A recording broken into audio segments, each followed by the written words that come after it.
to the Pennsylvania Department of Health and also submitted fraudulent Medicare and Medicaid claims that were allegedly meant to get inflated reimbursements. In all, 5 individuals were charged, including Brighton Rehab and Mount Lebanon CEO Sam Halper of Miami Beach. The other 4 who are being charged are co-defendants, 35-year-old Eva Hamilton of Beaver, 41-year-old Johanna Haller of Monaca, 61-year-old Susan Gilbert of Lawrence, PA, and 46-year-old Michelle Romeo of Hillsville, Pennsylvania. Chung said via release that healthcare fraud, particularly fraud that impacts elderly patients, is not a victimless crime. It affects everyone, individuals and businesses alike, and causes tens of millions of dollars of losses every year. Now, you can see the entire indictments by going to our website at beavercountyradio.com. The FBI, Health and Human Services, and the IRS were also involved in the investigation.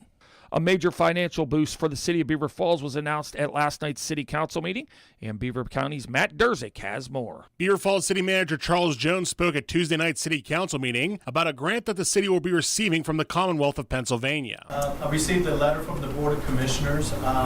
Pleased to announce we received, and I want to first of all thank Pat Burdine and Chief Stowe for working with me on a strategy we put together, submitting an ARPA, which is American Rescue Plan Act, funding request, and I received a letter from the Board of Commissioners. We're going to receive a little over $3 million towards stormwater and blight remediation. For full details on last night's city council meeting, check out the story at beavercountyradio.com. From Beaver Falls, I'm Matt Durzik for Beaver County Radio News. A Sewickley piercing shop owner is facing several charges after a criminal complaint said that he hired a 17-year-old girl and propositioned her for sex several times, even offering to pay her an extra $100 daily if she had sex with him. 33-year-old Zachary Watson, the owner of Genesis Body Arts in Sewickley, is facing several charges, including promoting prostitution, making terroristic threats, and corruption of minors. Watson is accused of making several sexual advances towards her, and when she refused, he told her that if the offers he was making ever got out, it could ruin his life. He then motioned towards 2 firearms sitting nearby and placed his hand on one.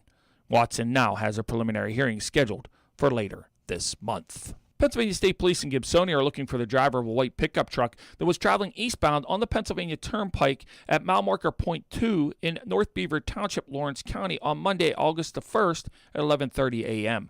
Troopers said via release that the driver of the white pickup truck stopped along the highway and took a black and yellow Scott foil carbon fiber road bike that had fallen out of the back of 35-year-old Arlington, Virginia victim's vehicle and onto the concrete median. The unknown actor fled eastbound after taking the bike.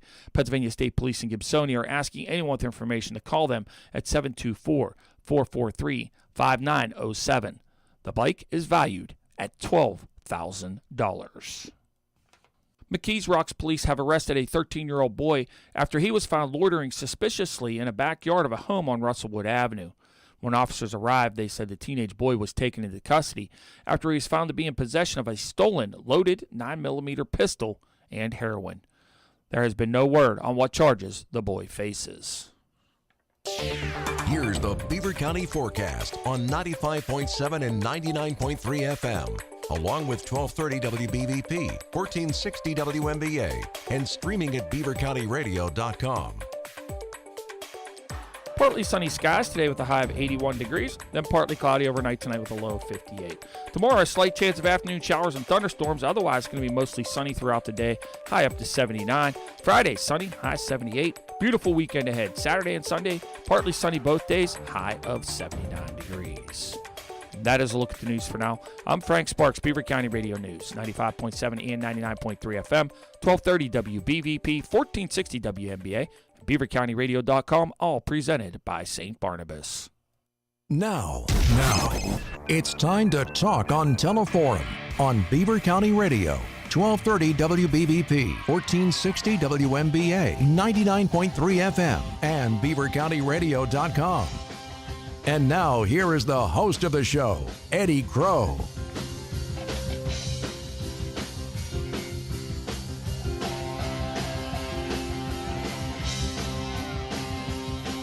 It is Teleforum, hour number 2. This hour is being live streamed on our Facebook page. If you want to watch this, you can also post questions if you've got questions for my guest. My guest is so much smarter than me. Dr. Stephen Roberts.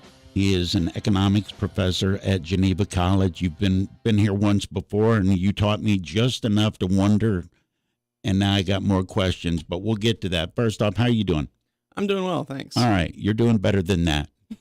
You told me off the air you just had your first child. That's correct. A month ago, my wife gave birth to our first child, a baby girl. Have you slept since? I've slept some, but if there's any delays in my answers, I'm going to go ahead and blame it on the baby. You're going to blame it on the kid. You know what?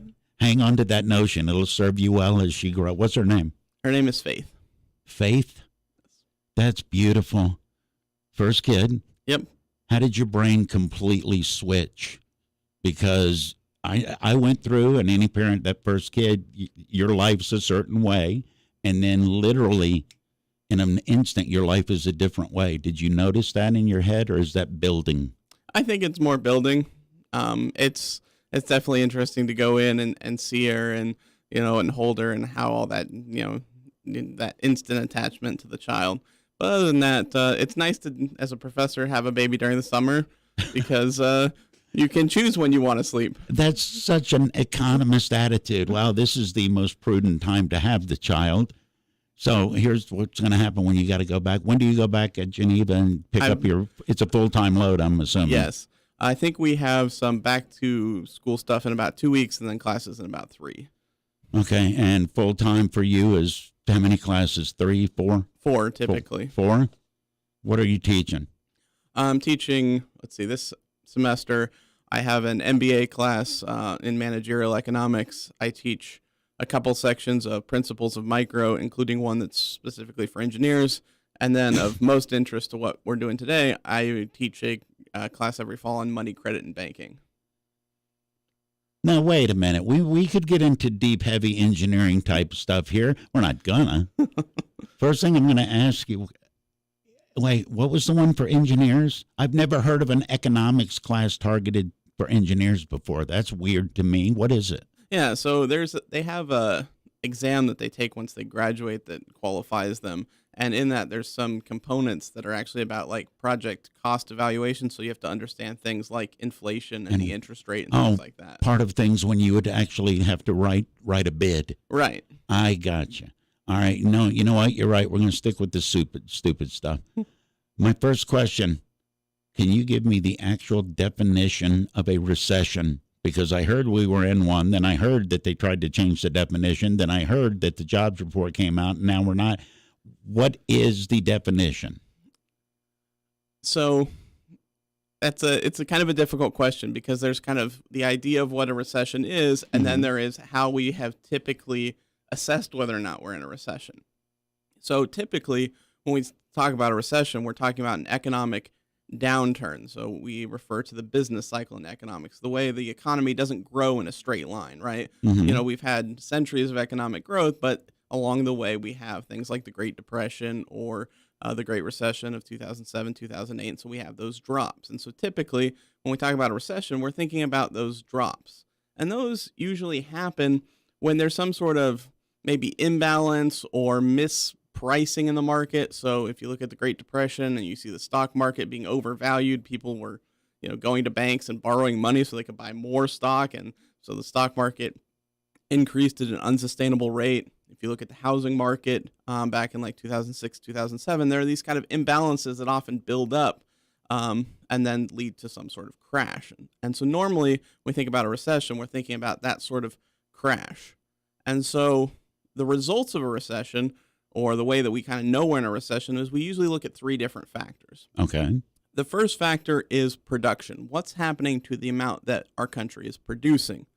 And is that why gross domestic product is an important acronym? Right. And specifically what they call real gross domestic product. So that's GDP, where you take out the whole money side of things. So you don't have to worry about inflation, but it's really just measuring how much are we as a country producing. How much stuff are we making? Exactly. Not necessarily how much is it costing us or how much are we getting, just how much stuff. Right. How much stuff are we making? And so that's the first thing. What's happening to the amount of stuff that we're making? In a recession, that drops.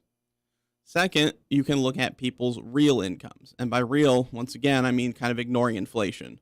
So if inflation is 10% and I get a 5% raise at work, my real income has gone down because I can't buy the same amount of stuff that I could have before. Okay. Since prices are faster. So we look at real incomes. Are people able to buy as much as they did before? In a recession, those typically drop. And then the third factor is unemployment. During a recession, unemployment increases because businesses are usually getting nervous. They're hiring less. People are buying less because their incomes are going down. So where are we today? Yeah, because everything you just said confused me worse. We were in a recession, but the jobs report that just came out was double what they thought it was going to be. So now we're not? Exactly. So 3 factors. Okay. Like I said, production, income, unemployment. Production has been down 2 quarters in a row. That's been the typical kind of rule of thumb. That's what people say. If we have 2 quarters of negative production, negative growth. GDP bad. Right. Okay. GDP drops 2 fiscal quarters in a row. That's a recession. So that's what we have. That's what we just found out at around the end of June or early July. When the numbers came out, we had a second straight quarter where that was down. And so people who use the typical definition or the typical criteria say, okay, that means we're in a recession. And if you look at income, it's down as well. But as you already mentioned, the job report is good. And if you look at unemployment, it's not up. In fact, it's even down. I think it went down another 0.1% if you look at the July numbers. So we have 2 factors that fit the recession model. And then we have 1 factor that goes a completely different direction. If it's such a malleable model with so many moving parts, in this case 3, why is it such an important definition? If it's not a definition that we can say, yes, this is happening, Well, why is it viewed as important? Why is it relevant? Well, 99% of the time, I think it's appropriate. If you look at all the previous recessions, going back from where we've had good data, back to like the 1930s, 1950s, certainly, those 3 always moved in lockstep. So at least during a recession, in a typical recession, all 3 of those pointed the same way. Sometimes you'd have unemployment maybe go up. Without a recession, you might have real incomes drop, not during a recession. But when production was falling, those other 2 were kind of falling in line. So prior to this year, it was never really a question. It seemed like these 3 things always moved together. And so then the question is, well, why is this Exactly. so different? If these 3 things were always either moving forward or not moving forward in the case of a recession, what's causing them to separate now? I'm blaming global warming. I think the culprit is probably COVID. Really? Yeah.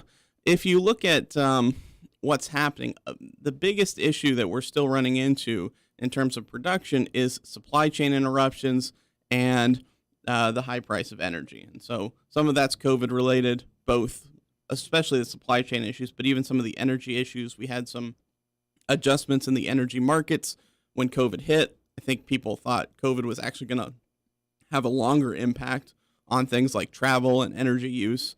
And so producers weren't necessarily scaling up production. And so then when everyone starts going back and driving more and flying more and other things, energy use starts to go up, and it's not going up in kind of to keep pace with what we want. And then if you look especially at China, they continue to have a very significant COVID response. They're cracking down on lots of things. They're shutting down cities again. Yeah, cities right. put in quarantine, Right. apartment complexes fenced in, and all that sort of thing. And so the supply chain has still not returned to normal. It hasn't returned to where it was 2 years ago. So when you have limited amounts of energy, when you have disrupted supply chains, you just can't produce like you normally would. But that's not typically what we think of in a recession. Normally we think of those imbalanced prices or consumers who bought too much of stocks or housing or whatever else, and it adjusts for those consumers. But this is all happening kind of on the supply side. Sellers want to be able to sell more. Normally, in a recession, sellers are trying to cut back. They're saying it's not a good time to sell. Let's stop hiring. Maybe let's lay off workers. Let's not build a new factory. But right now, prices are through the roof. Mm-hmm. Businesses can sell however much they want. They just can't get those inputs, those resources. They can't build the supply chains to have the level of production they want. I just saw a story, I think, last week. Dr. Stephen Roberts is my guest, new dad and economics professor at Geneva College. I just saw a story last week. The big chain stores and box store type things are putting everything on sale because they've got way too much stuff and can't move it. When you see or hear a story like that as an economist, what's your reaction? Yeah, I think that's interesting because there are still areas where we see shortages, and yet on the things that they have been able to get a hold of, they've been kind of overestimating people's demand. And some of that, I think, goes to the falling real incomes that I mentioned. So the 5% raise and 10% inflation. Right, which is probably pretty close to what a lot of people are currently experiencing, right? Our inflation numbers are close to 9%. Most businesses don't typically give raises in that range. Whose fault is it? Whose fault is it? Is inflation? Yeah, whose fault is it? Because I need to make a sticker and start sticking them on stuff to make my point. Whose fault is it? So that's it's a pretty long answer. That's all right. If we're talking about why we have inflation, I think you could look at kind of 4 culprits currently. All right. The biggest one is the Federal Reserve and their monetary policy, that in order to respond to the COVID crisis, they increased the amount of money in the economy by a very, very significant fraction. And so it was incredibly likely that was going to start to push up prices. And that's exactly just because I've got so much money, they're going to charge me more, and I'm not going to notice the difference because I got more as a society. We're all kind of you can think about buyers as kind of competing for goods and services. So you're willing to pay more, I'm willing to pay more, the price goes up. Housing market. Yeah. So we have all this extra money. So I was willing to pay $1,000. Now I'm willing to pay $1,200. You were willing to pay $1,100. Now you're willing to pay $1,250, and suddenly the price goes up. So having a pocket full of money is actually devaluing the money in your pocket. Yeah, it can be if that's happening economy wide. And kind of connected to that, my second reason is what's happening to not just the money in the economy, which was kind of my first point, but what's happening to the money that individuals are willing to spend. And because of, I think, some of the COVID policies where we had stimulus checks and other things, people were getting that money kind of directly in their pockets and saying, okay, let's buy stuff. And so especially in the previous recession, we had in 2007, 2008, we had an injection of money, but it mostly sat in bank vaults. It didn't really circulate. It didn't increase the price level. And so we never had significant inflation in the previous 10 years or so. But this time, the money was really going into people's pockets and it was getting spent. And so that increased demand for products, like I said, the example of you and I both having more money, so being willing to pay more, that's pushing up inflation. So those are kind of the two, you might call them demand side effects. Okay. And then on the supply side, you have what we were just talking about, which is the disruptions. You can't produce as much. We said real GDP, that's our real measure of production. How much can our economy produce of goods? Is going down because of COVID and other factors. And so fewer goods to spend our money on means now there's more competition for those goods. And so prices go up. And then the fourth factor is energy prices. If there's one market that influences prices in all other markets, it's energy prices, right? Cost of transportation, cost of manufacturing, all those other things. And so whenever energy prices are high, that's going to push up on prices throughout the economy. As an economist, when you hear somebody say, we got to stop buying stuff from other countries and we got to make everything here in America, what's your reaction to that, feasibility-wise? So feasibility, it's not very feasible. Second, economists are all about trade. I start basically any econ class that I teach from the basic principles to the MBA, demonstrating that trade is the basic property by which we all become better off. I don't know how to make a car. I don't know how to make a house. I don't know how to make a microphone, but other people do, and they sell that specialization, that ability to me. So our entire economy is built off specialization and trade, and when you trade at the international level, it's really no different. You can specialize based on climate and geography and any number of other factors. But it does pose risks, and that's what we're seeing, especially when it's a part of the supply chain and you can't control how some other government is going to respond. Dr. Stephen Roberts is my guest. Can you hang out? Can we talk more? Absolutely. You just made me understand in a half hour more than I could understand taking 2 economics classes when I was in school. So I'm going to hang on and get to the bottom of this and why my money means nothing now. It's Teleforum News is next. My guest is Dr. Stephen Roberts. an economy professor, economist with Geneva College, schooling me up. Computers and internet searches can be very helpful for discovering information, but not always when it comes to researching medical conditions and finding help. Dale Reckless from MRS Physical Therapy recently discussed this topic in a radio interview.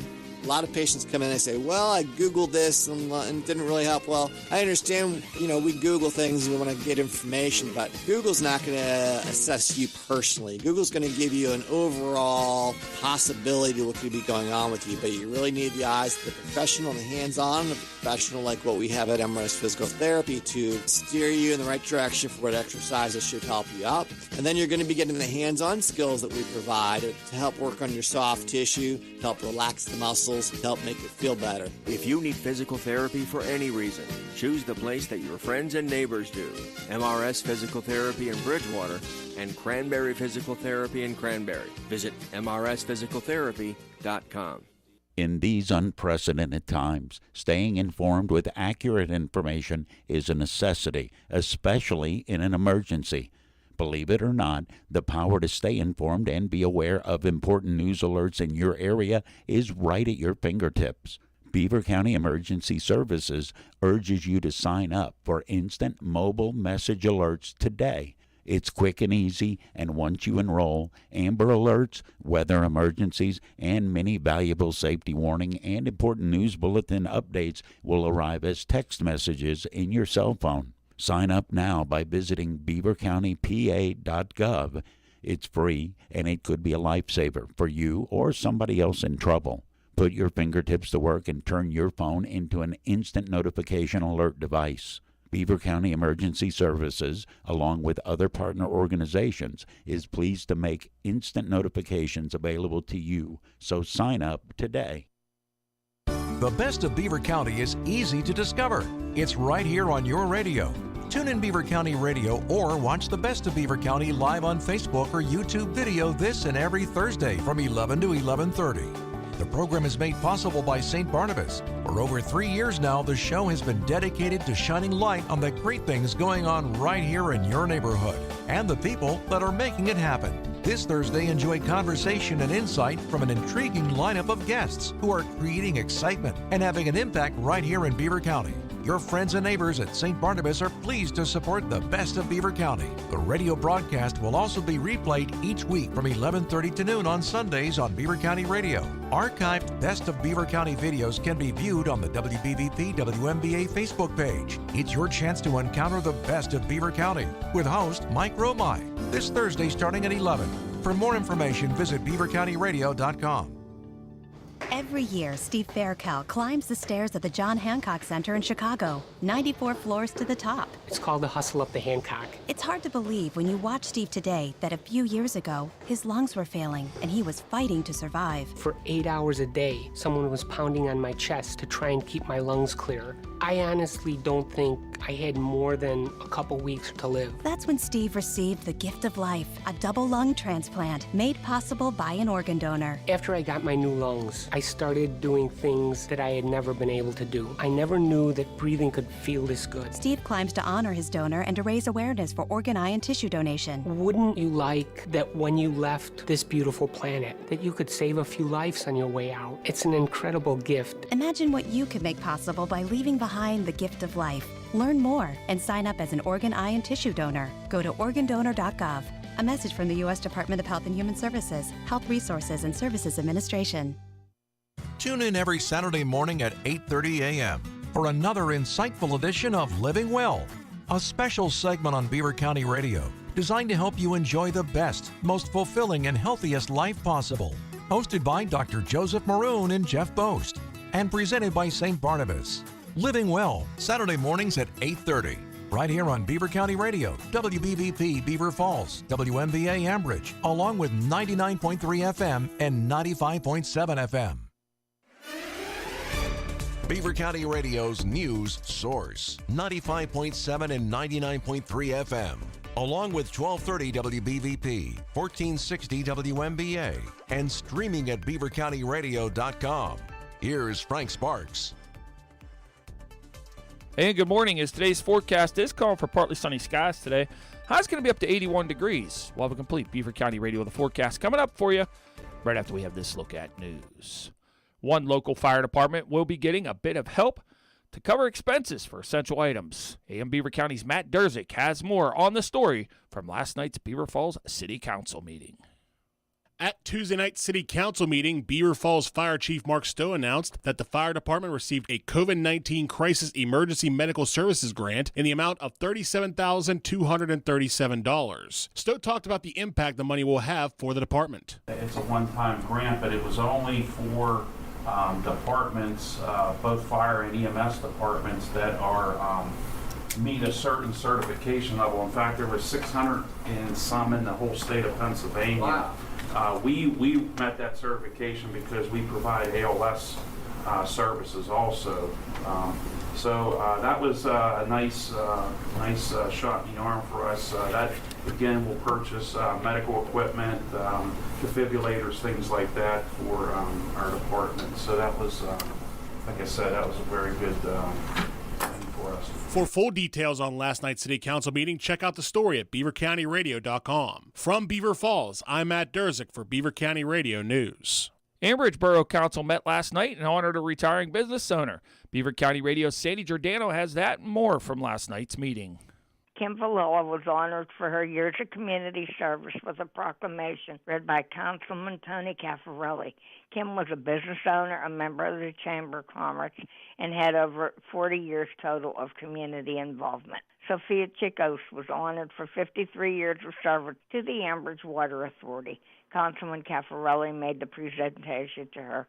Council approved Police Chief John DeLucas and the Civil Service Commission's recommendation to promote Mrs. Chicos' grandson, John, from police officer to lieutenant. His father, Bill, is a retired police officer from the borough. Council approved the hiring of Cody Reese as a full-time officer. This is Sandy Giordano reporting for Beaver County Radio. Pennsylvania State Representative Rob Matzey issued a statement yesterday in response to news that state and federal officials are charging the owner and several former directors and managers of the Brayton Rehabilitation and Wellness Center with health care fraud. Matzey said in the release that the indictments announced today are disturbing, but sadly not surprising. McKees Rocks police have arrested a 13-year-old boy after he was found loitering suspiciously in the backyard of a home on Russellwood Avenue. When officers arrived, they said the teenage boy was taken into custody after he was found to be in possession of a stolen, loaded 9mm pistol and heroin. There has been no word on what charges the young man will face. After 8 years, the Pennsylvania school funding lawsuit is in the hands of the judge. So it's a waiting game heading into the new school year. Danielle Smith has more.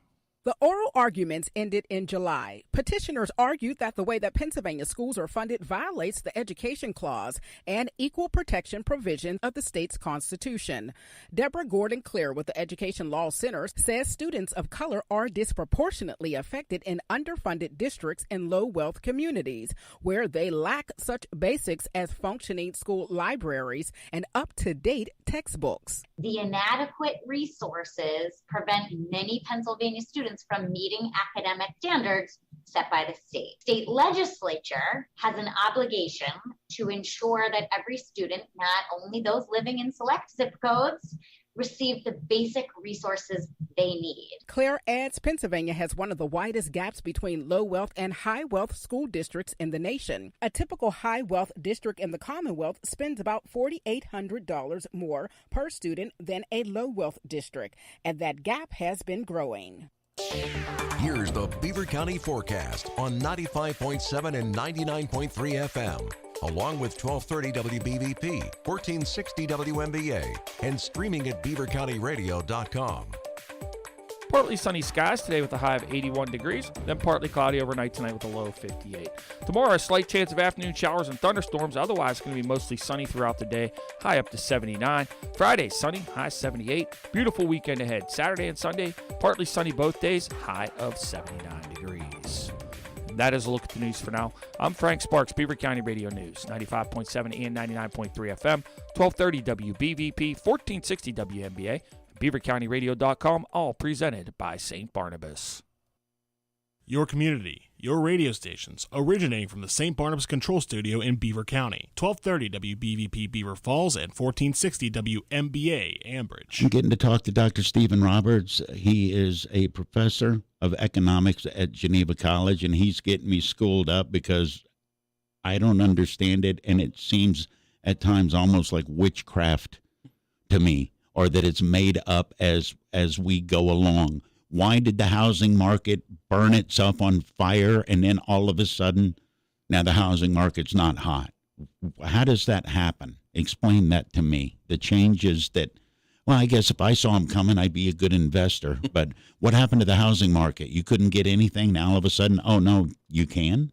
Yeah, I think there were two factors. One was the move to remote work with COVID. People had a lot more flexibility, and so you go from having, like my friend had, a one-bedroom studio in San Francisco that you pay $3,000 a month for. Wow, yeah. To you can afford a house in, whatever quiet town or smaller city you want. Move inland and save 2/3 the cost of that. Exactly. So with COVID, there was a lot of potential for that. Also, I think early in COVID, people weren't sure how much additional time they'd want to have to spend at home.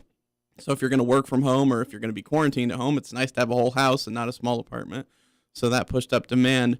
But a big factor was interest rates. I think I mentioned the last time I was on here that one of the things that the Federal Reserve does when they're concerned about a recession, and we kind of had a little mini recession with COVID, is they want to keep interest rates low so people keep buying, businesses keep investing in. Banks keep loaning money to businesses. Right, so that's basically to prevent businesses from saying, well, we're not going to build new factories, we're not going to hire new workers. It's to make sure people still feel comfortable using their credit card, right? Interest rates are low, keep buying. This is not the time to save, so you have a really low interest rate. So I think we probably had the lowest interest rates we've ever had in U.S. history, right around end of 2020 or early 2021. So at that point, you can pay the same amount of a mortgage payment, but the sticker price on the house could be $50,000 or $100,000 more.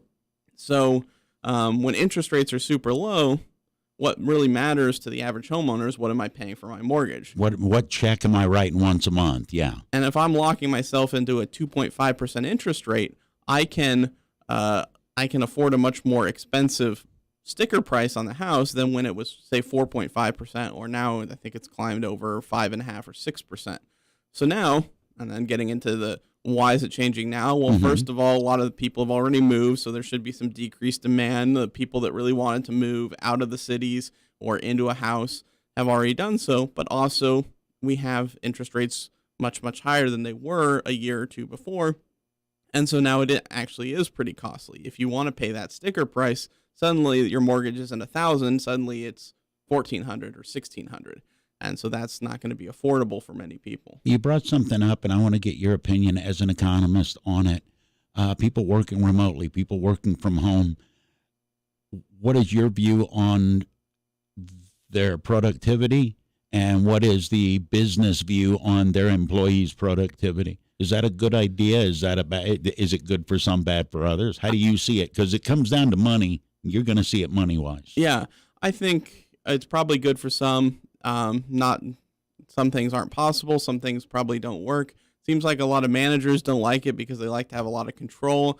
The cynical take is managers don't like it because it demonstrates how useless some managers are. There is a middle management tweak going on with it for sure. Yeah, so if I can get my work done without a middle manager standing over me, then why would you pay him, right? As long as there is some sort of accountability. And in lots of fields, you have the years of knowing what could a person do in an average work day, and so that's going to be my baseline. Can you meet that at home? Now, some workers may be able to meet that at home in 4 or 5 hours instead of 8 or 9 hours. But I think for businesses, they might be forced in that direction just because it's going to be a major component of how they attract talent. People don't want an hour commute both ways. People like to be able to work from home, eat at home, maybe spend more time with kids and family and stuff. And at the same time, there are financial advantages to the business, right? You can, if they're remote working from a cheaper location, you can maybe pay a little bit less. And I know several businesses have just stopped renting offices or have downsized their office. Why pay several $1,000s a month for some very expensive apartment or office complex in the middle of the city when your workers are fine with working from home? I know multiple businesses, including broadcast businesses, that over the last 2 years have said, we don't need all this space. We're going to go somewhere else. And that is a way to save. Yeah, you're saving floor space, I guess, but is that the biggest concern? I'm reminded of the scene in Office Space. The guy that it's his job to take the papers from one department to the other department. Are companies wising up to that? I think a little bit. I think more than anything else, though, it is the pressure from employees that having experienced remote work for anyone that could do it, there's just a lot of pressure on the part of employees. And keep in mind, this goes back to what we were talking about before the break, where we have unemployment at an all-time low. We have a record number of jobs. So employees are sitting there saying, I've got a lot of bargaining power. Right. If you're not offering remote work, I can find 4 other companies that are. So that becomes for businesses that as long as you think you can measure production, you think you can understand output, that becomes a fairly costless perk. In fact, it might be a beneficial perk if you don't have to pay for parking passes or office space. Or reimbursed, the tickets getting in and out over the bridges and all that stuff. Right. So you can save money and offer something that maybe allows you to be more competitive in pulling in top talent and employees, especially during a time where there is so much competition for workers. What's the difference between micro and macro economics? Besides one vowel, what's the difference? Humanities major, it's an I and an A. That's not it. What do you teach in micro and what do you teach in macro, and how are they different? So micro is often the more foundational. Micro meaning small, right, like microscope or microscopic. So we're looking at oftentimes individual decision makers. We're thinking about how an individual consumer approaches the choice of what I want to buy. So how do they substitute between different goods? How do they manage their budget? And then we look at the individual firm. So if you're a firm in the market, how do you want to produce? What quantity do you want? What price do you want in order to maximize your profits? And that's fairly foundational to the market. What is the individual buyer doing? What is the individual seller doing? Once you kind of have that foundation and the market, then you can scale up to the level of the national economy or the international economy. And that's where macroeconomics is. We're looking at what's happening across the entire nation, across the entire world. We're talking about things like recession, inflation, all the things that you would read about in the news. Isn't macroeconomics the one that makes the world work because we are a world economy, whether we like it or not? Macroeconomics is the one that you want to use if you're trying to make sort of predictions or explanations about what's happening in the world around you. But like I said, it kind of relies on the understanding that you get from micro. So they are kind of intertwined in that way. All right. On the subject of predictions, is the stock market just made up? Here's why I ask. Where's my phone? I've got an app, and I go on the app, and all I see are 4 or 5 indicators, and all I know is what the red or green tells me. And it seems, well, okay, today it's mostly green. That's good, right? What makes it mostly good? We're up 512 points on the Dow Jones right now. Why are we up 512 points, and why are we going to be down 450 points tomorrow? Well, I actually know the answer for today. Oftentimes, I don't know the answer. Okay. The market is hard to predict. Obviously, if you were good at predicting it, and a few people are, they become billionaires. But typically, the market's responding to news, whether that's news from an individual company saying, "Here's our quarterly report. We did a lot better than expected," or "Here's our quarterly report. We're getting losses, and so suddenly our share price falls." But the market as a whole moves a lot when there's something that's affecting the overall economy. And what's affecting the overall economy today is, I think we heard it on the radio just a few minutes ago, there was a lower than expected inflation rate for the month of July. It was slightly less crappy than they expected. Right. So they were expecting around 9% like June, and it came in, I think, around 8.5%. So it's a pretty significant drop, and I think that makes businesses feel a lot better, because one of the reasons why the stock market has been down the last 4 or 5 months is the stock market often responds very negatively to whenever the Federal Reserve says it's going to increase interest rates. And that's how the Fed has been fighting inflation. So every time the Fed has gotten together, and they've done this 2 or 3 times already this year, and said we're going to increase interest rates to keep fighting inflation, then the stock market takes another hit. So here, this news is saying what the Fed's doing, it may actually be working. And so there may be less in the future of them continuing to push up interest rates. So maybe they'll let interest rates stabilize, or maybe they'll bring them back down soon. And so the kind of, maybe not short term, but the medium term future looks a lot better than it did 2 or 3 days ago. What would you tell 12-year-old, 14-year-old, 15-year-old you? What are you going to tell your daughter when she says, I want to understand how money works? What would you tell her? What would you tell you looking back about economics that you know now that you didn't know anything about before you started studying it? Just get along in the world, background information in economics. Yeah, so there's kind of 2 different avenues that I would think about. One is kind of more on the theoretical side. What have I maybe learned about the world? And I think for that, a lot of what's really important is understanding the interplay between the government, the Federal Reserve, and the markets or the economy as a whole. So understanding that the federal government sets fiscal policy, and that's limited, and it can't control everything about what's happening in the economy. In fact, many times it can barely budget in certain directions. Understanding what the Federal Reserve does, and that they are the controller of the money supply and how they respond. That would be kind of more on the theoretical side. On the practical side, at least when it comes to investing, I think my 2 general pieces of advice, one I think I gave the last time I was here, was diversify. All right, a lot of the people who have lost a lot in the stock market are those who believe in one industry or one company. Crypto. Yeah. They put all of their eggs in one basket, and then, the bottom of the basket falls out. So first of all, diversify, not just different types of stocks, but stocks and bonds. And you can often get real estate portfolios where you're not actually owning individual properties, but you're part of a larger group that owns real estate.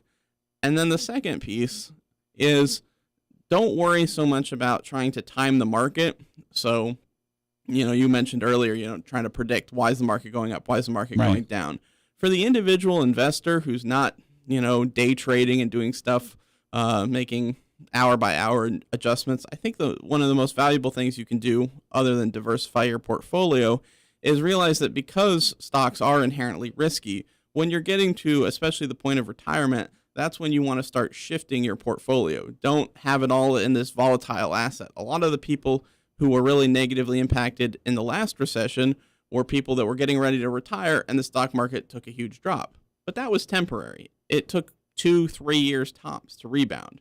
So if you were in your 40s or 50s, your portfolio looked better in 2011, 2012 than it did in 2006.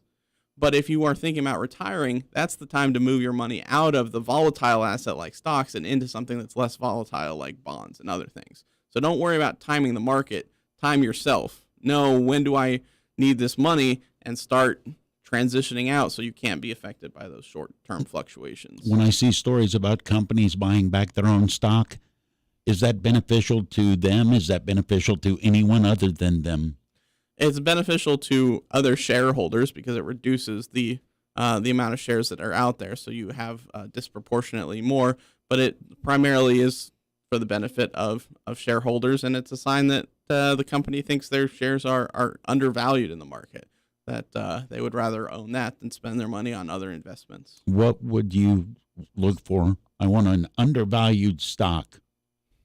I know you get that question, and what should I invest in? You're an economist. What, to you, if you're looking for an undervalued stock, what are you looking for?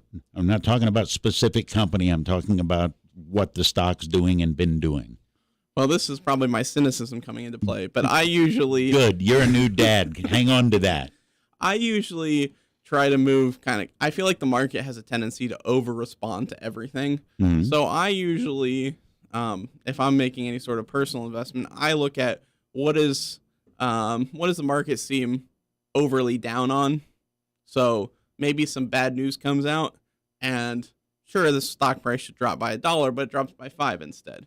So, or maybe some good news comes out, should go up by $1, goes up by $10. So I try to avoid the stocks that are I feel like people are being overly enthusiastic about, where they hear some good news and they over-respond to it. And oftentimes it's an entire sector of the economy that suddenly everyone's kind of down on sector X. And so stocks are dropping across the board. And I think, well, that's maybe an overreaction. And so that's kind of what I look for. Is crypto real money? I asked that half suspecting that the demonstration we just had over the last couple of weeks indicates that it's made up money.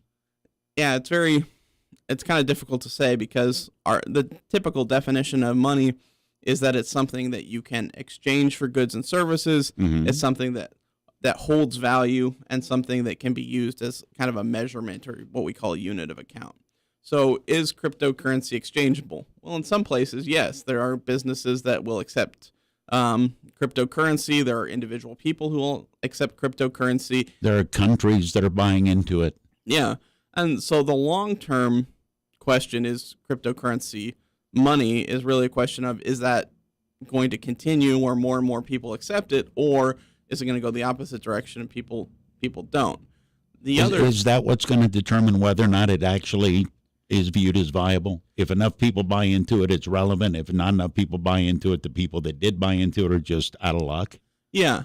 And even that doesn't answer kind of the second part, which is, what is the long-term value? Mm-hmm. I know some people who think it's going to be viable, but think that the long-term value is going to settle in a lot lower than it is, because a lot of cryptocurrency's benefits are oftentimes the ease of doing transactions between different parties, especially across international lines and things like that.